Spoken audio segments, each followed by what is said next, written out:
होता है CLR function, get CH function कैसे यूज करते हैं एंड फंक्शनैलिटीज क्या है दोनों फंक्शन का, एंड कुछ प्रोग्राम्स भी हम डिस्कस कर लेंगे। तो चलिए स्टार्ट करते हैं। तो ये जो CLR function and get CH function है, these are the predefined function. तो ये क्या है? प्री डिफाइंड फंक्शन है। तो प्री डिफाइंड फंक्शन का मतलब क्या होता है कि इनका जो फंक्शनैलिटीज है, इनका जो वर्किंग है, तो ये पहले से डिफाइंड है, पहले से फिक्स है कि ये कुछ पर्टिकुलर फंक्शन जो है परफॉर्म करते हैं। एंड ये जो दोनों फंक्शन है कौन से हेडर फाइल में सपोर्टेड होता है? वो conio.h हेडर फाइल में सपोर्टेड होता है। That means conio.h header file जो है वो CLR function and get CH function को सपोर्ट करता है। अभी conio.h क्या हो गया? conio का मतलब है console input output header file. CON stands for console, IO is input output. तो ये जो CLR function and get CH function है ये conio.h हेडर फाइल में रहते हैं या फिर conio.h हेडर फाइल इनको सपोर्ट करता है। जैसे हमें पता है कि printf एंड scanf फंक्शन जो है stdio.h हेडर फाइल के भीतर में रहते हैं। तो stdio का मतलब क्या है? Standard input output. तो यहाँ पे conio.h कंसोल इनपुट आउटपुट जो किसको सपोर्ट करता है? CLR function and get CH function को। तो चलिए नेक्स्ट देख लेते हैं। Next is CLR function. देखिए बहुत ही इंपॉर्टेंट है, ये दोनों के ऊपर क्वेश्चन काफ़ी टाइम में पूछा जाता है इंटरव्यूज वगैरह में। तो ये जो CLR फंक्शन है, पहला थिंग हो गया कि ये एक प्री डिफाइंड फंक्शन है जो हम पढ़ के आए। दैट मीन्स इसका कुछ ना कुछ फंक्शनैलिटीज है, कुछ पर्टिकुलर फंक्शन के लिए, पर्टिकुलर ऑपरेशन के लिए CLR फंक्शन यूज होता है। तो ये जो CLR फंक्शन करता क्या है? ये करता है क्लियर स्क्रीन। तो यहाँ पे देखिए CLR SCR लिखा हुआ है। तो CLR का मतलब है क्लियर, SCR का मतलब है स्क्रीन। दैट मीन्स ये क्या करता है कि स्क्रीन को, कौन सा स्क्रीन? आउटपुट स्क्रीन को क्लियर कर देता है। जब भी हम C प्रोग्रामिंग रन करते हैं हम यूज करते हैं C टर्मिनल्स। तो C टर्मिनल में जो भी आउटपुट रहता है उसको ये क्या करता है? क्लियर कर देता है। कहने का मतलब है कि जब भी हम C programs many times run करते हैं तो सारा प्रोग्राम्स का जो आउटपुट है उसको अपेंड करके C टर्मिनल में शो किया जाता है। दैट मीन्स हम C टर्मिनल में प्रीवियस आउटपुट, प्रीवियस प्रोग्राम का आउटपुट के साथ करंट प्रोग्राम का आउटपुट भी देख पाते हैं। लेकिन अगर आप CLR फंक्शन यूज करते हैं तो क्या करता है कि प्रीवियसली जितना भी हम प्रोग्राम्स रन किए हैं उनका जो आउटपुट जो टर्मिनल में रहता है उसको वो खाली कर देता है, क्लियर कर देता है। दैट मीन्स मेमोरी को जो है वो एम्प्टी कर देता है, सो दैट कि आप जब भी करंट प्रोग्राम रन करेंगे आपको वही प्रोग्राम का आउटपुट ही खाली स्क्रीन में दिखेगा, प्रीवियस प्रोग्राम का आउटपुट नहीं दिखेगा। तो ये था हमारा CLR फंक्शन का काम। अभी ये कौन सा हेडर फाइल में रहता है? conio.h हेडर फाइल जो हम अभी डिस्कस करके आए। तो यहाँ पे हम फंक्शनैलिटीज देख लिए CLR फंक्शन का फंक्शनैलिटीज क्या है, कौन कौन सा हेडर फाइल इसको सपोर्ट करता है। एंड एक चीज़ है कि CLR फंक्शन जो है वो ऑप्शनल है। दैट मीन्स कि ये मैंडेटरी नहीं है कि हम अपना प्रोग्राम में CLR फंक्शन यूज करेंगे। लेकिन अगर हम नहीं कर रहे हैं इस फंक्शन का यूज, देन हमें क्या करेगा? प्रीवियस प्रोग्राम का आउटपुट के साथ करंट प्रोग्राम का आउटपुट भी C टर्मिनल में शो कराएगा। लेकिन अगर हम CLR फंक्शन यूज कर रहे हैं तो हमें ये क्या करेगा कि पहले जो प्रोग्राम रन हुआ है सारा का आउटपुट जो C टर्मिनल में रहता था उसको वो क्लियर कर देगा। एंड आपको ऐसा लगेगा कि आप अभी जो प्रोग्राम रन कर रहे हैं उसी का ही आउटपुट, दैट मीन्स खाली वही सिंगल प्रोग्राम ही रन कर रहा है, आपको उसी का ही आउटपुट दिख रहा है। आपको लगेगा कि आप जो है सिंगल प्रोग्राम अभी रन कर रहे हैं। लेकिन अगर आप CLR फंक्शन यूज नहीं करते हैं तो आपको लगेगा कि आप अभी जो प्रोग्राम रन कर रहे हैं उसके साथ और भी प्रोग्राम्स रन हुआ है और उस सारा का आउटपुट जो है वो आपको C टर्मिनल में दिखा रहा है। So it is better to use the CLR function. तो ये कहाँ यूज होता है? ये यूज होता है वेरिएबल डिक्लेरेशन के बाद। अब ये चीज़ ध्यान में रखिएगा कि जो CLR फंक्शन होता है वेरिएबल डिक्लेरेशन के बाद यूज होता है। तो चलिए इसके रिगार्डिंग एक प्रोग्राम देख लेते हैं, क्योंकि हम इसके बारे में थ्योरी जो है काफ़ी जान चुके हैं। आई थिंक आपको समझ में आया होगा। देखिए यहाँ पे प्रोग्राम्स है किसके ऊपर, CLR फंक्शन का यूज के ऊपर। अब यहाँ पे देखिए अगर हमें CLR फंक्शन यूज करना है तो हमें कौन सा हेडर फाइल यूज करना पड़ेगा, conio.h हेडर फाइल का यूज करना पड़ेगा, जो कि हम यहाँ पे प्रोग्राम्स में किए हैं। क्योंकि conio.h हेडर फाइल रहेगा तभी CLR फंक्शन को हम विद इन अपना प्रोग्राम्स के भीतर में यूज कर पाएंगे। तो अभी ये conio.h हेडर फाइल को कौन अपना प्रोग्राम के साथ लिंक कराएगा, hash include pre processor. Hash include pre processor क्या करता है कि conio.h हेडर फाइल को प्रोग्राम्स के भीतर में इंक्लूड करता है so that we can use the CLR function. And इसके बारे में आपको पता है hash include stdio.h, that means ये हैश इंक्लूड जो प्री प्रोसेसर है क्या करता है, stdio.h that means standard input output header file को प्रोग्राम्स में इंक्लूड करता है so that we can use the printf and scanf functions. अब ये हो गया देखिए void main, इसके बारे में आपको पता है ये है मेन फंक्शन जो जिसका रिटर्न टाइप क्या है, void है, दैट मीन्स मेन फंक्शन इस प्रोग्राम में कुछ नहीं रिटर्न कर रहा है। यहाँ पे आप देख रहे हैं कि सारा प्रिंट हो रहा है, कुछ भी चीज रिटर्न नहीं हो रहा है। तो ये हो गया मेन फंक्शन का बॉडी, यहाँ से स्टार्ट हुआ यहाँ पे क्लोज हुआ है, उसके भीतर में जितना कुछ है, जितना भी स्टेटमेंट्स हम देख रहे हैं सारा स्टेटमेंट्स क्या होगा, एग्जीक्यूट होगा बाय द कंपाइलर। तो यहाँ पे हम देखिए क्या लिखा है, ए एक इंटीजर वेरिएबल है जिसमें हम 20 असाइन किए हैं, बी एक इंटीजर वेरिएबल है जिसमें हम 40 असाइन किए हैं, एंड सी भी एक इंटीजर वेरिएबल है। तो ये हमारा जो क्या हुआ है, पहला थिंग में ए वेरिएबल इनिशियलाइज हुआ है, बी वेरिएबल भी इनिशियलाइज हुआ है, लेकिन सी वेरिएबल खाली डिक्लेयर हुआ है क्योंकि हम उसमें वैल्यू पुट नहीं किए हैं, इसीलिए इसको खाली डिक्लेरेशन बोलेंगे। एंड हमारा जो वेरिएबल डिक्लेरेशन का कितना तरह का तरीका है ये हम लास्ट वीडियो में भी पढ़ चुके हैं। आप चाहे तो यहाँ पे सेपरेट करके भी लिख सकते हैं, int a equal 20 semicolon, int b equal 40 semicolon, int c, ऐसा भी आप लिख सकते हैं। तो दोनों ही मेथड जो है वो तरीका एकदम सही है। उसके बाद हम क्या पढ़े कि CLR फंक्शन कहाँ यूज होता है, वेरिएबल डिक्लेरेशन के बाद। अब यहाँ पे तो हम वेरिएबल डिक्लेयर कर दिए, उसमें वैल्यू भी असाइन कर दिए, उसके बाद हम क्या लिखेंगे, CLR फंक्शन को डिक्लेयर कर देंगे। अब देखिए हम क्या करना चाह रहे हैं, मैं करना चाह रही हूँ C equal A plus B, that means यहाँ पे क्या यूज हुआ है, देखिए दो तरह का ऑपरेटर यूज हुआ है। एक तो हो गया एरिथमेटिक ऑपरेटर जो है आपका plus symbol, and assignment operator जो आपका इक्वल सिंबल है। तो एरिथमेटिक ऑपरेटर का मतलब क्या है, ए के साथ बी को ऐड कर दिया। अब जितना भी रहा, जितना भी वैल्यू रहा, कितना वैल्यू रहा देखिए, ए का वैल्यू 20 है, बी का वैल्यू 40 है, that means A plus B करेंगे तो कितना आएगा, 60 आएगा। तो यहाँ पे रहा, इस जगह में कितना है, 60 अभी है। एंड हमें पता है कि असाइनमेंट ऑपरेटर में क्या होता है कि राइट साइड का जो वैल्यू है वो जाके लेफ्ट साइड में असाइन होता है। तो अभी हमारे पास राइट साइड में कितना है, a प्लस बी है, दैट मीन्स 20 प्लस 40 है, कितना है 60। तो 60 जाके कहाँ असाइन हो रहा, C को असाइन हो रहा, दैट मीन्स C वेरिएबल कितना होल्ड किया है, 60 को होल्ड किया है। अब हमें उसी वैल्यू को प्रिंट कराना है। तो प्रिंट कराने के लिए हम क्या यूज करेंगे, हम यूज करेंगे printf फंक्शन का। तो चलिए देख लेते हैं, यहाँ पे हम लिख रहे हैं printf with in double quote क्या लिखे है, the sum is percentile D, यहाँ पे डबल कोड एंड कर दिए, कॉमा दिए, हम क्या लिखे सी।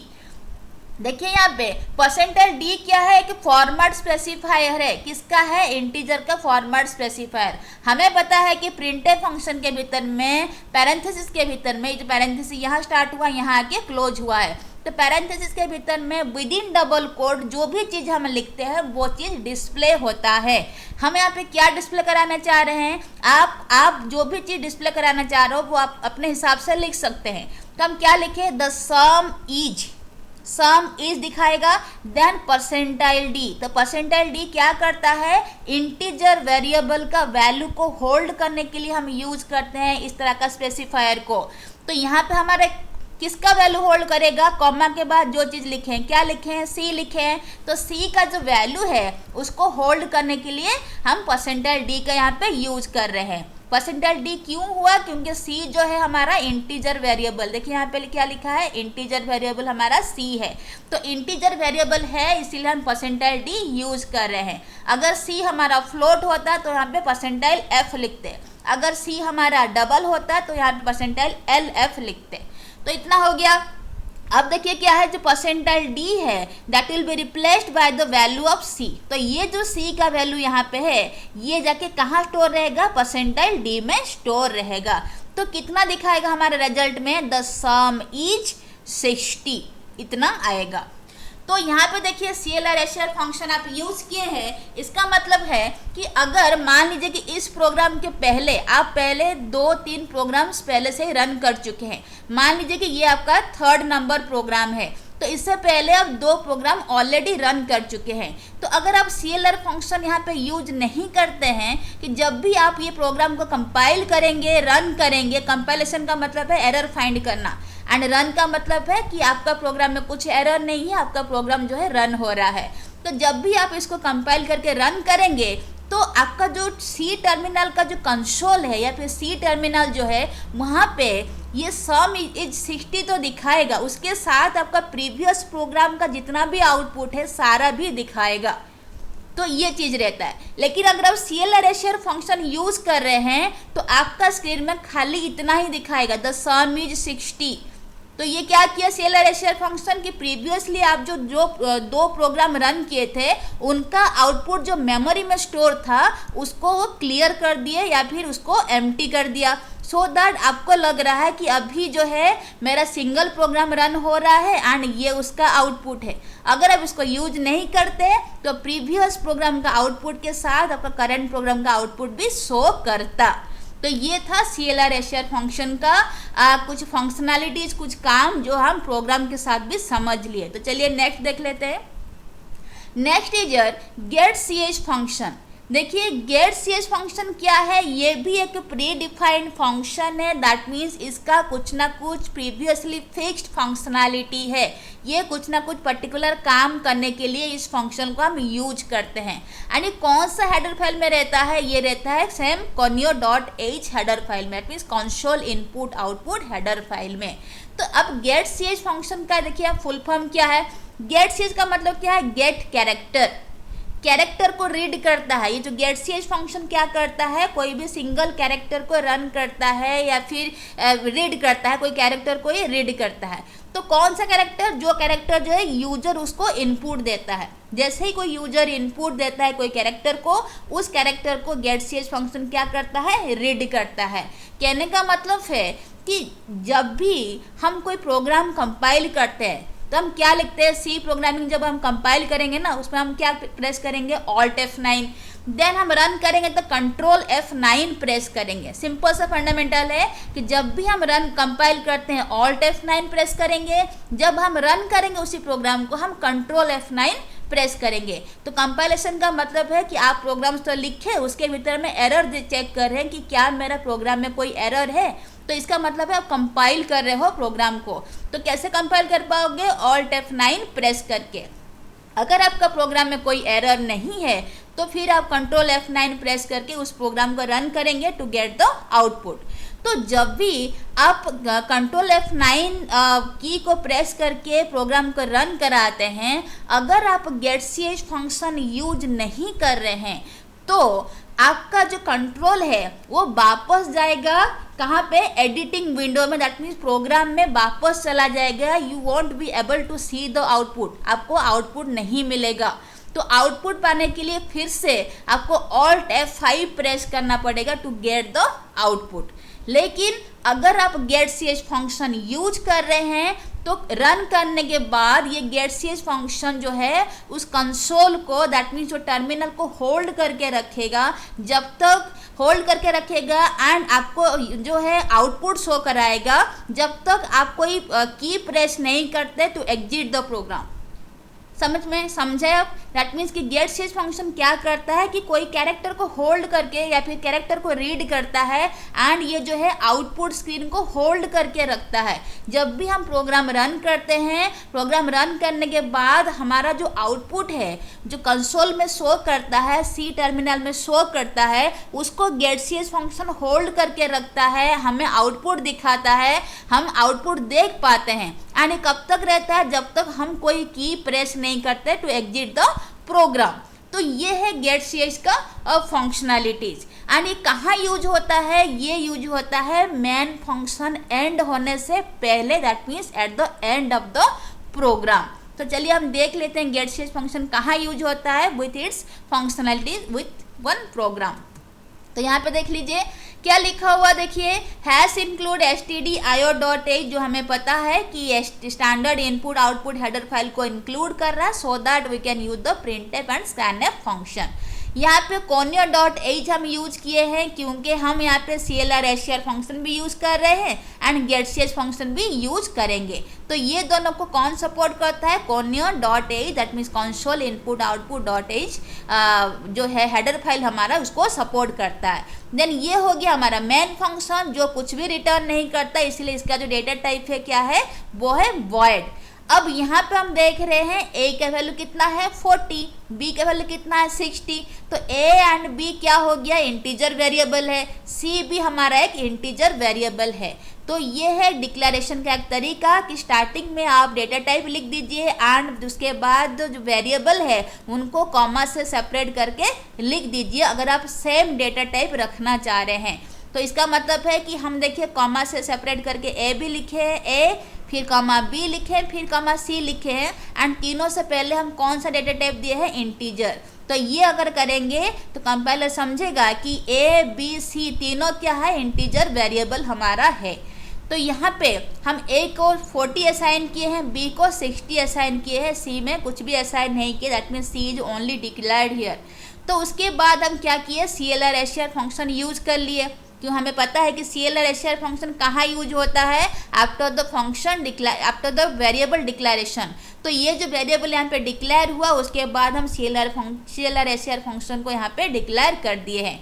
एंड CLR SCR फंक्शन क्या करता है कि ये प्रोग्राम रन करने से पहले अगर हम कुछ भी प्रोग्राम्स रन किए हैं उनका जो आउटपुट अपेंड होके रहता है आपका सी टर्मिनल में, उसको क्लियर कर देता है एंड आपको लगेगा कि आप अभी अपना एक सिंगल प्रोग्राम ही रन कर रहे हो। तो यहाँ पे क्या हुआ? C equal a plus B, that means a का वैल्यू कितना है? 40, b का वैल्यू कितना है? 60। तो 40 प्लस 60 कितना हुआ? 100 हुआ। तो यहाँ पे इसका ये जो एक्सप्रेशन है इसका वैल्यू कितना हो गया? 100 हो गया। तो हमें पता है कि जब भी हम असाइनमेंट ऑपरेटर यूज करते हैं, असाइनमेंट ऑपरेटर क्या करता है कि राइट साइड का जो वैल्यू है उसको लेके लेफ्ट साइड वेरिएबल में असाइन कर देता है। तो यहाँ पे भी असाइनमेंट ऑपरेटर सेम काम करेगा। तो C को कितना असाइन करेगा? 100, क्योंकि a प्लस बी का वैल्यू कितना है? 100 है। तो C के पास अभी कितना है? 100 है। अब इसी C को हमें प्रिंट करना है तो हम क्या लिखेंगे? printf the sum is. देखिए यहाँ पे printf फंक्शन का जो सिंटैक्स देखिए, printf लिखे, पैरेंथेसिस स्टार्ट किए, डबल कोट भी स्टार्ट किए, the sum is %d, double quote यहाँ पे देखिए एंड कर दिए हैं, कॉमा दिए एंड जिस वेरिएबल का वैल्यू को हम प्रिंट कराना चाह रहे हैं उसी को हम यहाँ पे लिखेंगे। देन पैरेंथेसिस स्टार्ट किए तो यहाँ पे क्लोज कर दिए, सेमीकोलन दे दीजिए।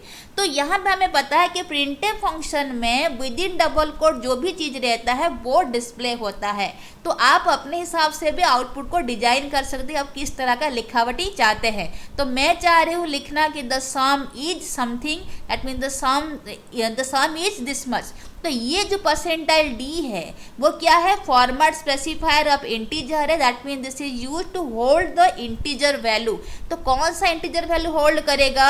यहाँ देखिए C का जो है वैल्यू वो यहाँ पे होल्ड करेगा। कॉमा के बाद हम जो भी वेरिएबल लिखे हैं उसका जो वैल्यू है वो जाके %d में स्टोर होगा। तो तो यहाँ पे परसेंटाइल डी ही क्यों लिखे, percentile F and percentile L F क्यों नहीं लिखे, क्योंकि हम चाह रहे हैं सी का वैल्यू को स्टोर कराएंगे। तो सी हमारा क्या है, हम पहले से डिक्लेयर कर दिए कि सी हमारा इंटीजर है। तो इंटीजर वैल्यू अगर सी के पास रहेगा तो सी का वैल्यू को होल्ड कराने के लिए हमें इंटीजर का तो फॉर्मेट स्पेसिफायर चाहिए, इसीलिए हम यहाँ पे परसेंटाइल डी लिखे। तो इसका मतलब क्या हुआ कि आउटपुट में क्या दिखाएगा, the sum is percentile D. तो इसके जगह में क्या रिप्लेस होगा, सी का वैल्यू जो है परसेंटाइल डी को रिप्लेस कराएगा। दैट मीन्स यहाँ पे क्या लिखा रहेगा, 100 लिखा रहेगा। तो आउटपुट में क्या आना चाहिए, द सम इज 100, इतना आएगा। अब देखिए हम यूज किए क्या, get C H function. Get C H function क्या है कि ये जो है मेन फंक्शन, देखिए यहाँ पे स्टार्ट हुआ था, यहाँ पे क्लोज हुआ है। मेन फंक्शन क्लोज या फिर मेन फंक्शन एंड होने से पहले हम गेट सी एच फंक्शन को यूज करेंगे, ये चीज़ ध्यान में रखिएगा कि मेन फंक्शन जहाँ पे क्लोज हो रहा है उससे पहले आपको get C H function use करना है। एंड CLR SCR फंक्शन जो है वेरिएबल डिक्लेरेशन के बाद ही यूज करना है। दोनों का जो डिक्लेरेशन का जो प्लेस है उसको आपको इस तरह से ध्यान रखना पड़ेगा। तो ये जो गेट सी एच फंक्शन ये क्या करता है कि कैरेक्टर को रीड करता है एंड स्क्रीन को होल्ड करता है, आउटपुट स्क्रीन को। तो इस प्रोग्राम में देखिए कि जब भी हम इसको रन करेंगे तो पहले तो हमें कंपाइल करना पड़ेगा।